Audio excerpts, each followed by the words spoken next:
how to connect a GoDaddy domain to GitHub. Hi guys, in this video, I'll show you how you can connect a GoDaddy domain to GitHub. So let's get into it. So as you can see, I've already created a website. This is the website right here. Let me go over there, open it up and click on settings, go to pages. This is the demo website right here. You can see this is how it looks like, and you can see right here we don't have any domain attached to it, and down below you have the option to add a custom domain. To do that, you're going to click over here and they're going to tell you the IP addresses that you would need. So coming over here and clicking on managing a custom domain, and here down below you'll see these are the IP addresses that you need to create.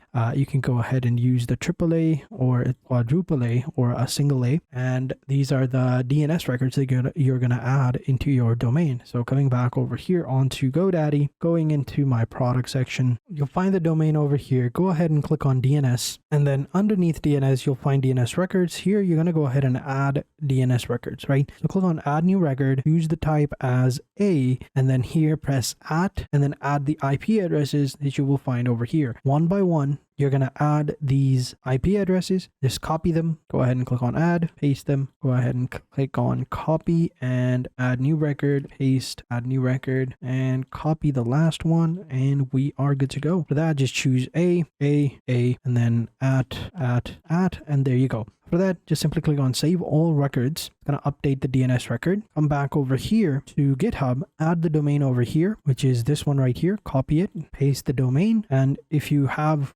more enhanced security, you can go ahead and click on this and give you more security, but I don't. So I'm just simply going to add it, click on save, and there you go. Now you can see your site is live at zonk.site, and we can come over here and see that this is our site. I don't have any HTTPS. I don't have any security, but I just wanted to go ahead and show you guys how you can go ahead and connect a custom domain from GoDaddy to GitHub. So thank you guys for watching, and until next time, take care and goodbye.